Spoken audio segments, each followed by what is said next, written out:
चुनाव में किसको वोट दोगे?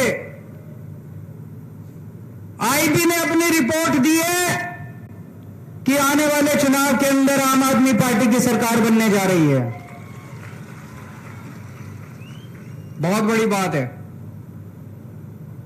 आप लोगों ने कमाल कर दिया, जनता ने कमाल कर दिया। एक नई पार्टी, छोटी सी पार्टी पर ईमानदार पार्टी। आप लोगों ने ईमानदार पार्टी के लिए मन बना लिया। लेकिन आईबी की रिपोर्ट में एक और बात लिखी है, सरकार तो बन रही है लेकिन अभी किनारे पे है। अभी 93-94 सीट आ रही है। 93-94 सीट आएगी तो दिक्कत है। इस बार इतना वोट डालो, इतना वोट डालो कि 150 पार कर जाए। 150 से ज्यादा सीट आनी चाहिए। एक बार जोर का धक्का मारना पड़ेगा। इतना तो पहुंच गए, सरकार बन रही है, इतना पहुंच गए, लेकिन अभी मार्जिन पे है, किनारे पे है। आप सबको मिलकर एक बार जोर का धक्का मारना पड़ेगा। एक बार जोर का धक्का मार दो, 150 पार हो जाएगी। उसके बाद अपनी 5 साल स्थिर सरकार चलेगी। दोस्तों, तो सरकार तो बन रही है। दिसंबर में 1 दिसंबर को सरकार बन जाएगी। सरकार बनने के बाद सबसे पहला काम क्या करना है? भ्रष्टाचार खत्म करना है। अपने को करना है कि नहीं करना है? भ्रष्टाचार खत्म करना है। इन लोगों ने लूट लिया गुजरात को। 27 साल इन्होंने लूटने में कोई कसर नहीं छोड़ी। इनके पास, किसी नेता के पास चले जाओ काम लेके, कहते हैं सरकार घाटे में चल रही है, सरकार घाटे में चल रही है, सरकार घाटे में। अरे कहां गया सारा पैसा? एक एमएलए है गुजरात का, इनका, चुनाव लड़ने के पहले उसकी 4 एकड़ जमीन थी। 5 साल में 1000 एकड़ जमीन हो गई। 1000 एकड़ जमीन। इन सारों ने इतने बंगले बनवा लिए, इतनी जमीन खरीद ली अपने बच्चों के नाम, अपनी बीवी के नाम, अपने मां बाप के नाम। बच्चों के बच्चे अभी हुए नहीं, उनके भी नाम जमीन खरीद ली इन्होंने, प्रॉपर्टी खरीद ली इन लोगों ने। इतना पैसा कमा लिया इन लोगों ने, सबने मिलकर लूट लिया गुजरात को। कहते पैसा नहीं है। गुजरात में हर साल गुजरात सरकार 2.5 लाख करोड़ रुपए खर्च करती है। 2.5 लाख करोड़ रुपए, 2.5 लाख करोड़ रुपए, इतने सारे पैसे होते हैं, इतने सारे पैसे। अभी भगवंत मान जी ने बताया आपको। आप लोग सुबह से शाम तक कितना टैक्स देते हो? रोटी खाते हो तो टैक्स देते हो, मोबाइल इस्तेमाल करते हो तो टैक्स देते हो, दूध पीते हो टैक्स देते हो, छाछ पीते हो टैक्स देते हो, दही खाते हो टैक्स देते हो, माचिस इस्तेमाल करते हो टैक्स देते हो, चाय पत्ती पे टैक्स, हर चीज पे जनता टैक्स देती है। अरबों खरबों खरबों खरबों इतना रुपया इन्होंने इकट्ठा कर रखा है। हर साल 2.5 लाख करोड़ रुपया गुजरात सरकार खर्च करती है। कहां खर्च करती है जी? 27 साल में आपके गांव में सड़क बनी? एक भी सड़क बनी आपने देखी सड़क बनती? कोई स्कूल बनाया इन्होंने? कोई अस्पताल बनाया इन्होंने? कोई कॉलेज बनाया इन्होंने? कुछ काम करा इन्होंने? कुछ भी नहीं करा। फिर पैसा कहां गया? स्विस बैंकों में चला गया, प्रॉपर्टी खरीद ली, जमीन खरीद ली, सारा पैसा खा गए ये लोग। भ्रष्टाचार बंद करेंगे, हमारी सरकार बनेगी, भ्रष्टाचार मुक्त शासन देंगे गुजरात को। गुजरात का एक एक पैसा, गुजरात सरकार का एक एक पैसा जनता पे खर्च होगा। हमारा कोई मंत्री भ्रष्टाचार नहीं करेगा, हमारा मुख्यमंत्री भ्रष्टाचार नहीं करेगा, हमारे कोई एमएलए भ्रष्टाचार नहीं करेगा। और अगर कोई भ्रष्टाचार करेगा तो जेल जाएगा।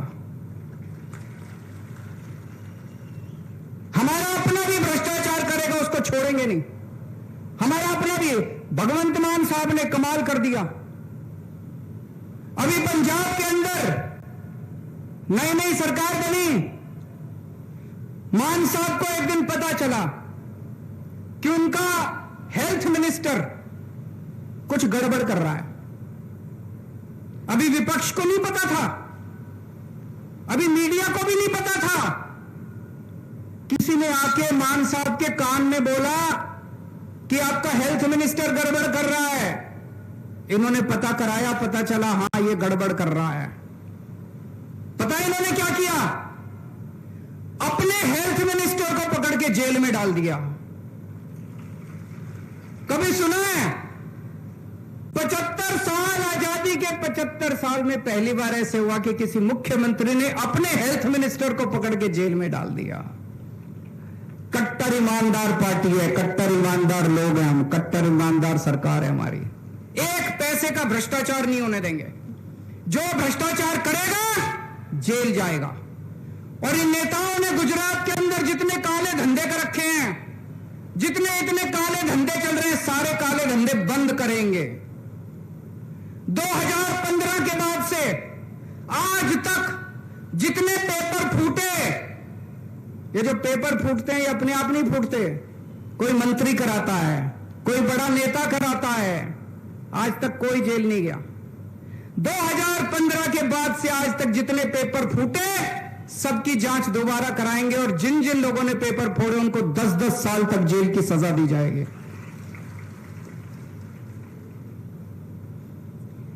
आप सरकारी विभाग में काम कराने जाते हो, आपको पैसे देने पड़ते हैं कि नहीं देने पड़ते? चाहे जाति प्रमाण पत्र बनवाना है, राशन कार्ड बनवाना है, बिजली का कनेक्शन लेना है, पानी का कनेक्शन लेना है, राशन कार्ड, कुछ भी काम कराना है पैसे देने पड़ते हैं। 1 दिसंबर के बाद से आपके सारे काम बिना पैसे के होंगे, बिना रिश्वत के होंगे, कोई पैसा देने की जरूरत नहीं पड़ेगी। अभी जो यशोदान भाई ने बताया, आपको लग रहा होगा वैसे ही फेंक रहा है यशोदान, झूठ बोल रहा है। दिल्ली में हमने एक व्यवस्था कर दी। अब एक एक करके हम सरकारी दफ्तर पे ताला लगाते जा रहे हैं, बंद करते जा रहे हैं। अब आपको अपना काम कराने के लिए सरकारी दफ्तर जाने की जरूरत नहीं है। हमने ऐसी व्यवस्था कर दी, आपको कोई भी काम कराना है आप फोन करो, आप बोलो मेरे को यह काम कराना है, राशन कार्ड बनवाना है, बिजली कनेक्शन लेना है, फलाना ढिमका, सरकारी अफसर आपके घर आके आपका काम करके जाता है, आपको दफ्तर जाने की जरूरत नहीं है। गुजरात में भी यह व्यवस्था करेंगे, आपके घर आके आपका काम करेंगे, सरकारी ऑफिसर आपके घर आएगा, आपको किसी को रिश्वत देने की जरूरत नहीं, किसी को पैसा देने की जरूरत नहीं है। साफ सुथरा प्रशासन देंगे दोस्तों। कल मैं गुजरात आया, मैंने देखा चारों तरफ इन लोगों ने मेरे खिलाफ पोस्टर लगा रखे थे। इतने बड़े बड़े होर्डिंग, इतने बड़े बड़े पोस्टर मेरे खिलाफ, मेरी एक तस्वीर उसमें, और तस्वीर के बगल में इन्होंने भगवान के खिलाफ बड़े अपशब्द, अपमानजनक शब्द इन लोगों ने लिखे हुए थे भगवान जी के खिलाफ। मेरे को बड़ी तकलीफ हुई, बहुत दुख हुआ मुझे। मैं जानता हूं कि तुम लोग, ये लोग मेरे से नफरत करते हैं, ये लोग मेरे से बहुत नफरत करते हैं। तुम मेरे को जो मर्जी कर लो, भगवान के खिलाफ तो कम से कम कुछ मत बोलो। भगवान को तो बख्श दो, भगवान का अपमान तो मत करो कम से कम। भगवान का अपमान कौन करता है? पुराने जमाने में जब ऋषि मुनि तपस्या कर रहे होते थे तो राक्षस आके उनकी तपस्या भंग करते थे। जो भगवान का अपमान करता है उसको राक्षस कहते हैं। जो भगवान का अपमान करता है, भक्तों का अपमान करता है, वो कंस की औलाद कहते हैं, वो कंस की औलाद है। क्या करते थे पुराने जमाने में राक्षस? किसी भी गांव में घुस जाते थे, गुंडागर्दी करते थे, महिलाओं को छेड़ते थे, बलात्कार करते थे। ये जितने आजकल गुंडागर्दी कर रहे हैं, भगवान का अपमान कर रहे हैं, भगवान के खिलाफ गंदी भाषा इस्तेमाल कर रहे हैं, ये लोग ये गुंडागर्दी कर रहे हैं, महिलाओं को छेड़ते हैं, लोगों को पीटते हैं, ये लोग, ये कंस की औलाद है, ये राक्षसों की औलाद है। मैं हनुमान जी का भक्त हूं, हनुमान जी का कट्टर भक्त हूं मैं। हनुमान जी की बड़ी कृपा है मेरे ऊपर। और इन लोगों को बता दूं, मेरा जन्म जन्माष्टमी के दिन हुआ था। जिस दिन मैं पैदा हुआ उस दिन जन्माष्टमी थी, श्री कृष्ण जन्माष्टमी। बचपन में मेरी दादी मुझे घर में प्यार से, मेरा घर का नाम कृष्ण था, और भगवान श्री कृष्ण का भी अपार आशीर्वाद है मुझे। उन्होंने स्पेशल काम देके भेजा है, इन कंस की औलादों का सफाया करना है, इन राक्षसों का सफाया करना है। आज के जमाने के जो राक्षस हैं, इनका सबका सफाया करना है। दोस्तों, जनता जनार्दन होती है, जनता भगवान होती है। आपका साथ चाहिए, आप मेरे साथ मिलकर भगवान का काम पूरा करेंगे, इन राक्षसों का सफाया करेंगे। जनता को सुकून दिलाना है, जनता के सुख शांति लेके आनी है, इन राक्षसों का सफाया करना है दोस्तों, भ्रष्टाचारियों का सफाया करना है, गुंडागर्दी करने वाले, भगवान का अपमान करने वाले लोगों का सफाया करना है। इतनी महंगाई हो गई आजकल, इतनी महंगाई, आम आदमी का जीना मुश्किल होता जा रहा है। तनख्वाह बढ़ती नहीं है, आमदनी बढ़ती नहीं है, खर्चे बढ़ते जा रहे हैं। दिल्ली में और पंजाब में हमने एक काम करा दी, हमने सोचा हम क्या कर सकते हैं, जनता को महंगाई से छुटकारा देने के लिए क्या कर सकते हैं। हम लोगों ने दिल्ली में और पंजाब में बिजली फ्री कर दी, बिजली फ्री कर दी, और पुराने बिजली के बिल माफ कर दिए। जैसे मान लो आपका पुराना 70,000 रुपए का बिल है, 80,000 रुपए का पुराना बिल है, कई बार ये गलत बना के भेज देते हैं। हमने पुराने सारे बिल माफ कर दिए, मौजूदा बिजली के बिल जीरो कर दिए। अब सबके बिल जीरो आ रहे हैं, सबके, दिल्ली में भी और पंजाब में भी सबके बिजली के बिल जीरो आ रहे हैं। दोस्तों, गुजरात में आपको भी महंगाई से छुटकारा दिलाएंगे। होना चाहिए कि नहीं होना चाहिए गुजरात में? 1 मार्च से नोट कर लो, केजरीवाल जो कहता है करता है, मैं झूठ नहीं बोलता, मैं 2 बातें कम करता हूं लेकिन एक बात पूरी करता हूं जो कहता हूं। 1 मार्च से गुजरात के हर परिवार, गुजरात के सभी लोगों का जीरो बिजली का बिल आने लगेगा। पुराने सारे बिल माफ कर देंगे और नए बिजली के बिल आना बंद हो जाएंगे। बिजली आएगी, 24 घंटे बिजली आएगी, बिल नहीं आएगा। मैंने जब ये बोला